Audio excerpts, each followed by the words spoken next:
good afternoon and good evening. Welcome to Smashing English. Before we start this video, be sure to subscribe because I make new videos all the time and I don't want you to miss any. So with that said, let's get on with the video.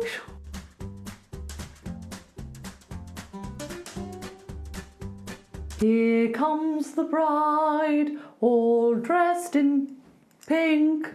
Da, da, be, da. Yes, we are now entering wedding season. So what better time to talk about all the English you will need to talk about weddings? No, this is not a video announcing that I'm getting married. My ring finger is still without a ring.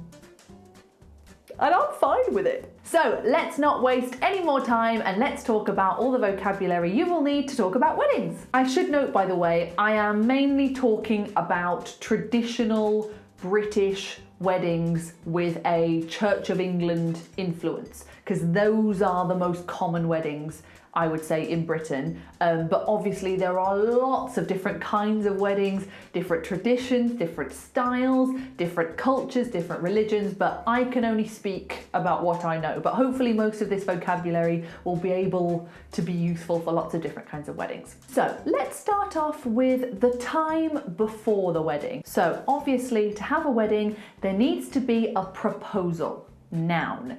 In a proposal, normally the man will propose to whoever he wants. And then if the proposal is accepted, they will become fiancé for a woman and fiancé for a man. The only difference is an extra E. This is a French word and it's French.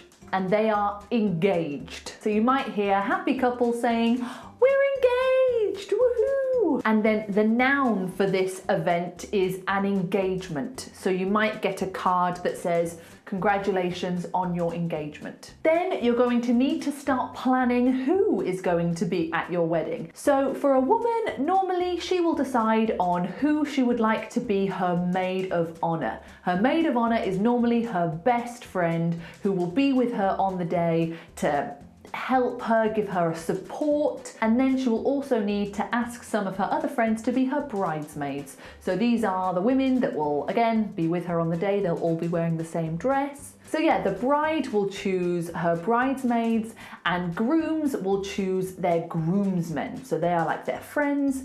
They'll all be wearing the same suits and they are very similar to bridesmaids. Probably a good time to talk about these two words. A groom is a male getting married and a bride is a female getting married. The groom will also need to choose his best man, and this is always the groom's best friend, and the best man has a big responsibility because he needs to plan the stag do. The stag do is the big party where all the groomsmen go out, normally get drunk. It's horrific, but they have this big final party before they get married to celebrate, "Wahey, we're having one last party before our life is over." I know in the States they call it a bachelor party, but we call it a stag do. And normally for the bridal party is what we call the bride and her bridesmaids and all those people. Normally the bridal party will have a hen do. So for the bride, normally it's the maid of honor that will plan this. The maid of honor will plan a hen do, which is very similar to a stag do, but it's for the bridal party. Some couples might choose to have a wedding planner, someone whose job it is to plan the wedding for them. If you don't have a wedding planner, then it's up to you to choose the venue, which is the noun we use to talk about the place where the wedding is happening. You have to find a venue, you have to find a caterer, the company that are going to provide the food for the day. Normally, couples will send out what we call a save the date card. Now, this is not the invitation to the wedding. This is just like a little card that just says, "We're getting married on this day, don't plan anything for this day. Put that date in your diary, don't plan anything, save the date." So it's just a little warning. Then after that, you will get the invitation to the wedding. And if you are a good organized person, you will RSVP. So you will say, "Please can you RSVP to this email address. And RSVP just means to reply and say, yes, I am coming. I'm coming to the wedding. It actually comes from the French, répondez s'il vous plaît, which means respond please.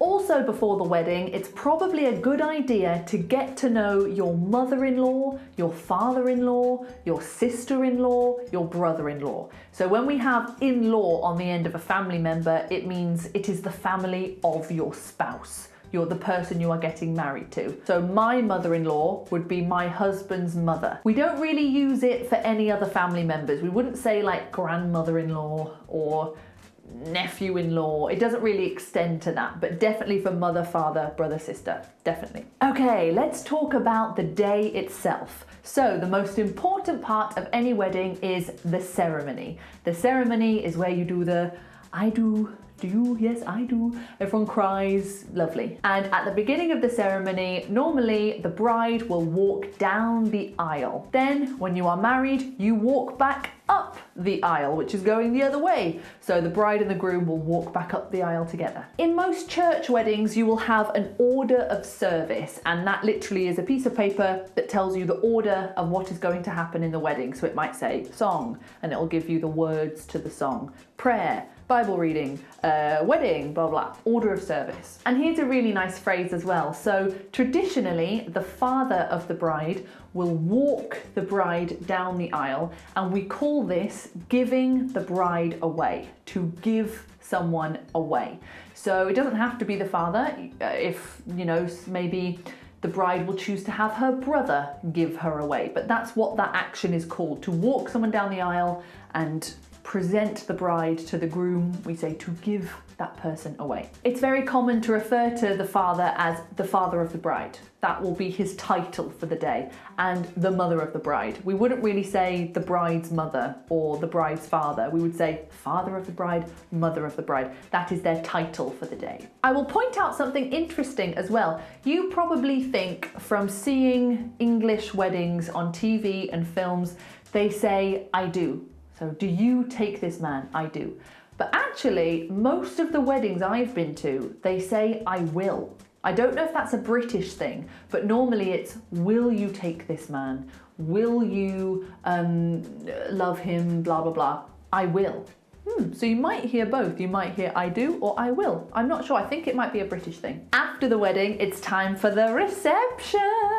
I love the reception. It's the best part. So normally you will move to a different venue for your reception, and you will have what we call a wedding breakfast, but it's normally being eaten at about 2 o'clock. I don't know why it's called a breakfast.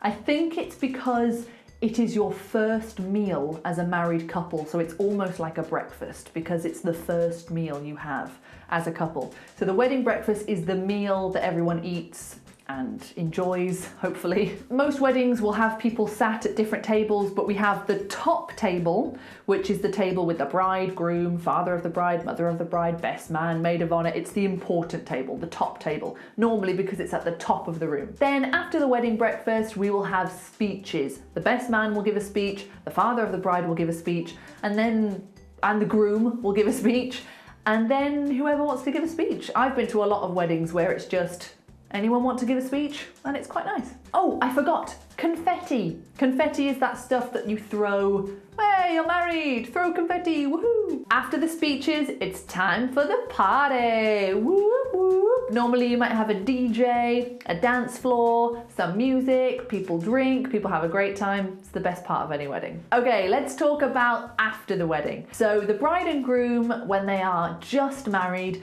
we would normally call them newlyweds. Newlyweds, it's a nice little phrase. So the newlyweds are going on their honeymoon, and the honeymoon is the holiday that you have after your wedding. In this period, we might refer to the newlyweds as being in wedded bliss. That's a nice little phrase. Oh, are you enjoying wedded bliss? We might say to someone, it's just that absolute joy of being married, wedded bliss. And we use the word honeymoon, as in their holiday. We can also use it to say things like the honeymoon phase or the honeymoon period.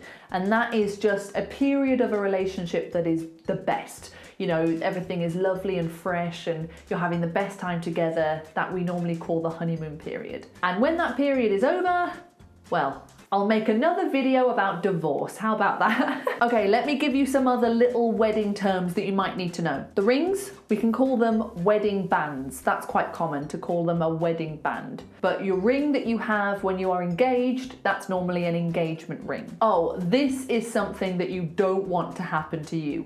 Jilt, the verb to jilt. So you don't want to get jilted at the altar. The altar is the front part of the church, the part where you get married and say, I do. If you get jilted at the altar, it means your husband or your wife doesn't show up. They don't come to the wedding. They just don't go because they get cold feet.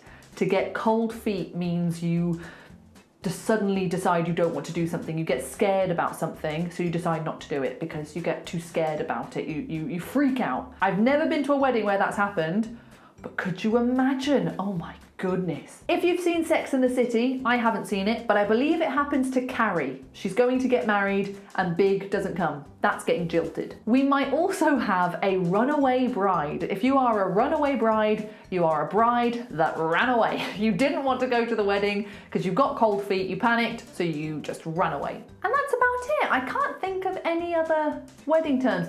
If you can think of some things that I haven't said in this video, please put them down in the comments down below. I'm sure there are some things I've missed, but that's a lot. That's a lot of vocabulary, a lot of things to take in, so I hope that was useful for you. Thank you so much for watching. If you enjoyed this video, please give it a like. If you would like to follow us on Instagram, you can do so there. And if you would like an online English lesson with either me or my partner Bez, the link for that is down below. And thank you so much for watching. I'll see you next time. Ta-ta!